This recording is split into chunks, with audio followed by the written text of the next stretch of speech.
Chicken पकड़ा तो आपण मैंने बहुत थर बनई किंतु आज नुआ शैली चटपटा चिकेन पकड़ा प्रस्तुत करवा। तो देखो केते यूनिक स्टाइल बन पूरा रेडी होती। तो फ्रेंड्स देखो सेम प्रोसेस रे ना आम सब चिकेन पकड़ा बन के रेडी करदे। आवाज देखूँ देखिए जापे पूरा ये क्रिस्पी बन। तो आपण मैंने घरे आपको निश्चय ट्राए करूँ। एमती चिकेन पकड़ा जब घरे बनई देवे देखिए समस्ते पूरा खुशी हो। तो चलतु लेट नक रेसिपी आज आम प्रस्तुत करवा। तो नमस्कार, जय जगन्नाथ फ्रेंड, झिली कुकिंग को आपण मानक अनेक अनेक स्वागत। प्रथमे आम हाफ केजी चिकेन नवा भल से क्लीन कर धोईदवा। ए अदा रसुण पुणी सुखिला लंकार पेस्ट एड करवा 2 चामच।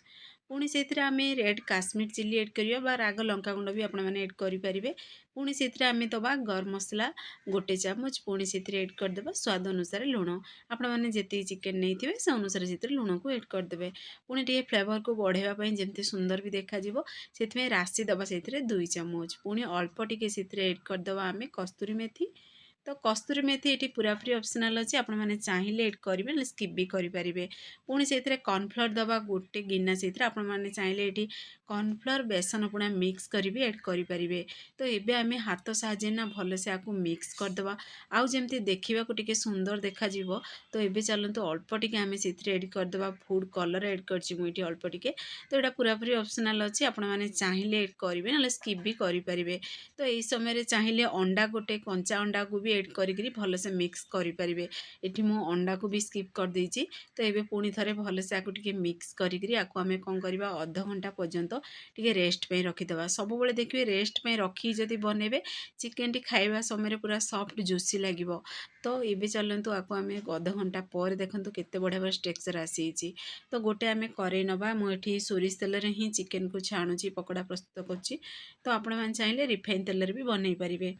तो सोरिष तेल को भल से आम सोरिष तेल को गरम हवा दबा।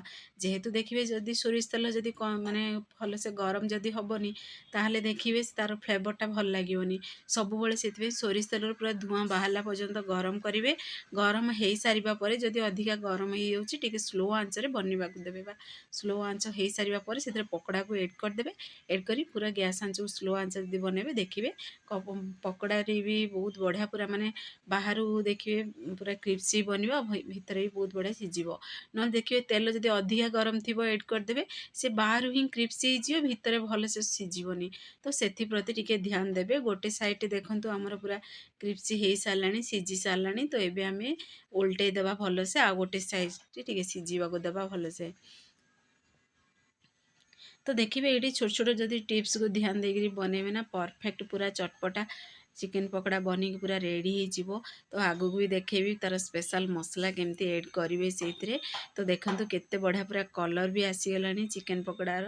तो जेहेतु आम राशि भी ऊपर ऐड करते केते सुंदर भी देखा जाउची। तो सेम प्रोसेस रे आम सब चिकेन पकड़ा को बनईक रेडी करवा। तो ये चलतु आपण मानू पाखर भी देखई दूची गोटे प्लेट को बाहर करी केते सुंदर भी देखा देखु चिकेन पकड़ाटी। तो एमिति भी आपण मैंने खाईपारे। तो भात सहित भी खाईपारे। देखो यूनिक स्टाइल बनी पूरा रेडी पूरा पूरी ठेला स्टाइल बनी चिकेन पकड़ा आमर। तो पाखर ही देखी जानी पड़े। तो सेम प्रोसेस रे आम सब बनई रेडी करदे। तो आम आ गोटे स्टेप चलते आपण मानक बनई देखई दूसरी चिकेन पकड़ा। तो देखो ये प्रोसेस रे सब चिकेन को से एड करदे। तो देखिए जी तेल नहीं ना से अनुसार से चिकेन को एड करेंगे। ना देखिए अधिका जदि से चिकेन एड करदे तो भल से सीझबनी आ पकड़ाटी पूरा क्रिस्पी बननी एत खाया पूरा टेस्टी भी लगेनि। तो सेम प्रोसेस रे आम भी सब छाणिक रेडी करदे। तो देखो केते बढ़िया आमर बनिक पूरा एबे रेडी भी हो सारा। तो ये आ गोटे स्टेप भी बनईक आम रेडी करदे। तो देखो सबू चिकेन पकड़ा बनिक रेडी हो सारी। गोटे प्लेट को भी बाहर करी आपण मानक देखई दूची। देखो केते यूनिक स्टाइल बनिक पूरा रेडी होती। तो आपण मैंने घरे निश्चय ट्राए करूँ केमती लगिला मते कमेंट बॉक्स रे कमेंट करेंगे। तो फ्रेंड्स आपन जदि वीडियोटी पसंद आसीबो ताहले सांग मानकु शेयर करंतु लाइक करंतु। चैनल रे जदि नुआ अछंदी ताहले चैनल को मोर सब्सक्राइब कर दियंतु। बेल आइकन को क्लिक कर दियंतु जहा फल रे मोर सब वीडियो नोटिफिकेशन प्रथमे आपण मानकु पहुँचबो। मु एमती इजी इजी वीडियो नहीं आसीबी आपण माने देखि घरे आको निश्चय ट्राए करंतु। तो देखंतु केते सॉफ्ट बनिची पूरा पूरी परफेक्ट तरीका रे बनिची जूसी भी बनिची। तो देखिए घरे समस्ते पसंद करेंगे ये जदि आपण मैंने चिकेन पकोड़ा बनईकरी घरे समस्त जदि खाइबा देवे तो फाइनाली आमर चटपटा चिकेन पकोड़ा रेसिपी प्रस्तुत हो सारी। तो आपण मैंने घरे निश्चय ट्राए करूँ केमती लगे कमेंट बॉक्स में कमेंट करूँ।